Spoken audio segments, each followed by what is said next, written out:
The Lord be with you. And with your spirit. A reading from the Holy Gospel according to Saint Luke. Glory to you, O Lord.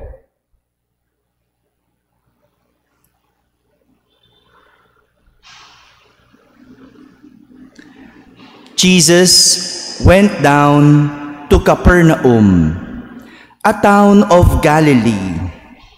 He taught them on the Sabbath, and they were astonished at his teaching, because he spoke with authority.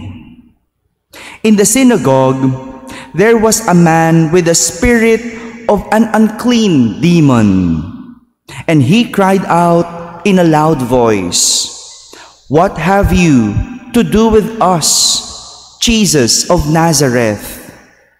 Have you come to destroy us?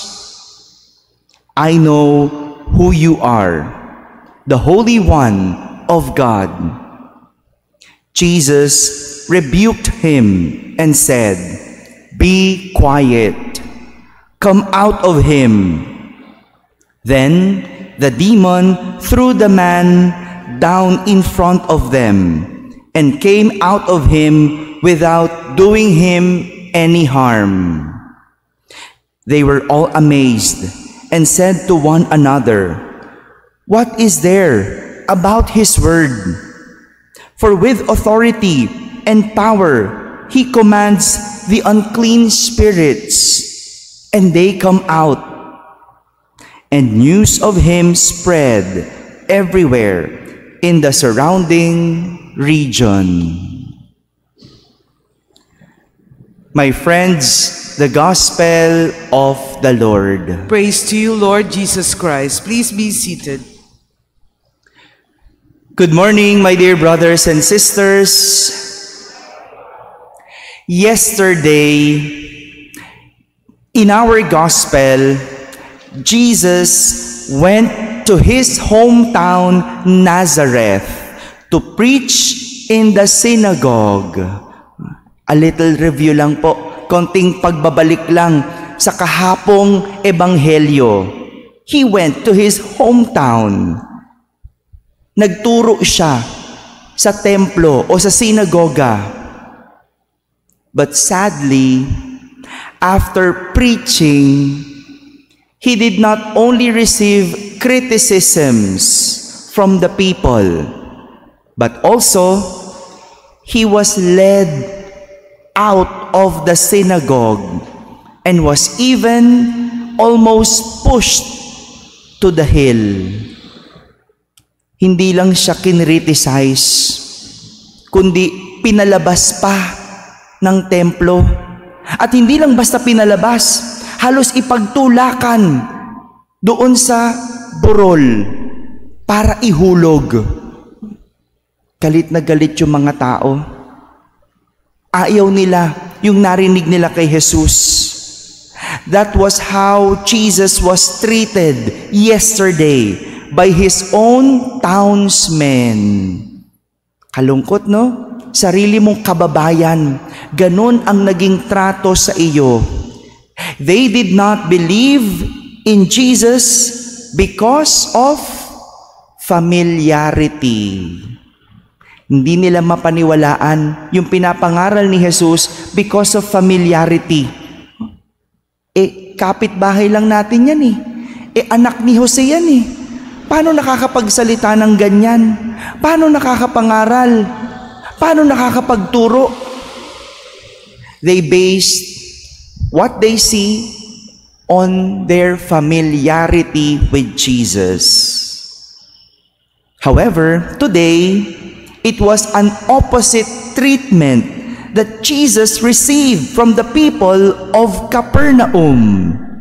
Ito, hindi na niya kababayan, hindi na niya mga kapitbahay, but a different town.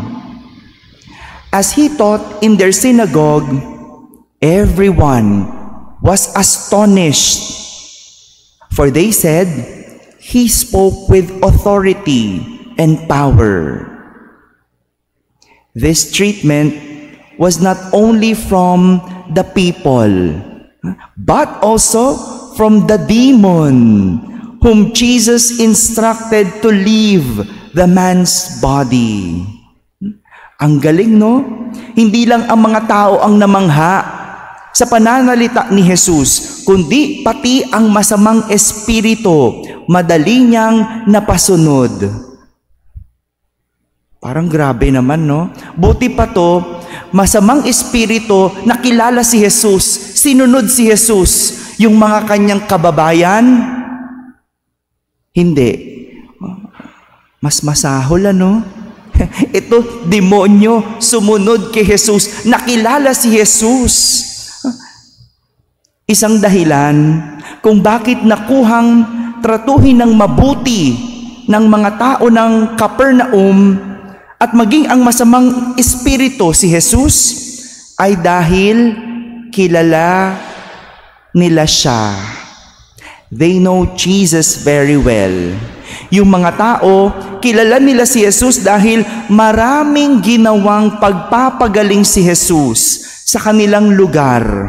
Marami nang ginawang kabutihan si Jesus sa kanilang lugar. Kaya, madaling makapagsalita si Jesus sa kanila. Samantalang yung masamang espiritu, kilala nila o kilala niya na hindi pupuksain sila ni Jesus dahil siya ay banal ng Diyos. He is Holy One of God. The demon knows Jesus, and he knows that Jesus will not destroy them. Kahit masama sila, he knows that they will not be destroyed by Jesus because He is Holy One of God.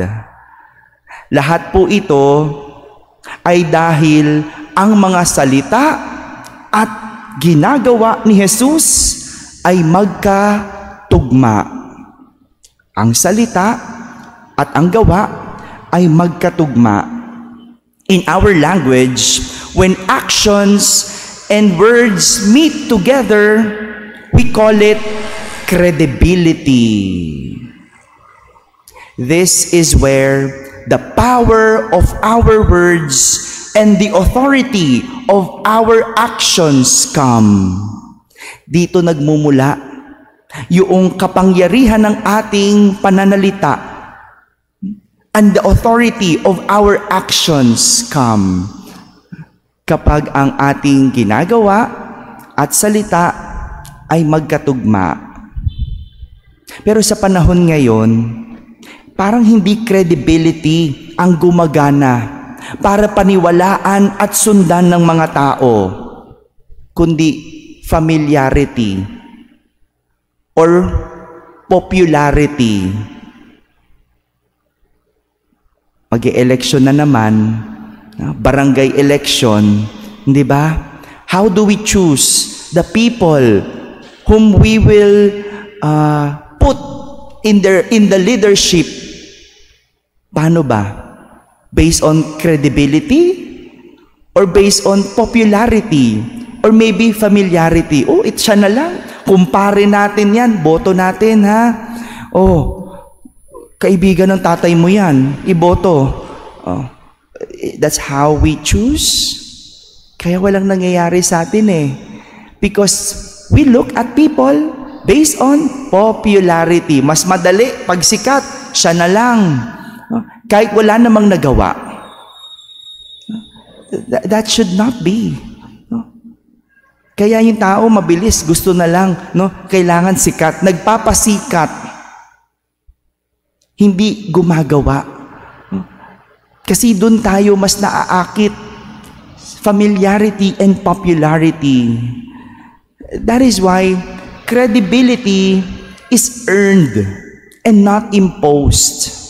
It does not happen overnight, but over time.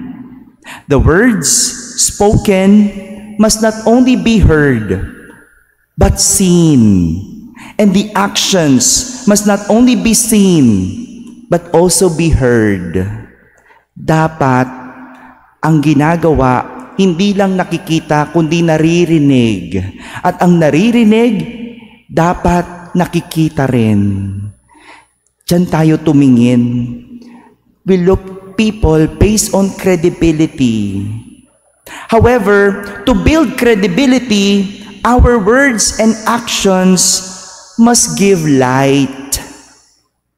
Like what St. Paul is telling the Thessalonians in our first reading. They should be children of the light and day, and not children of darkness and night.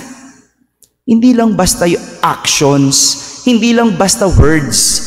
Dapat words and actions that give light, nagbibigay ng liwanag, hindi nagpapadilim.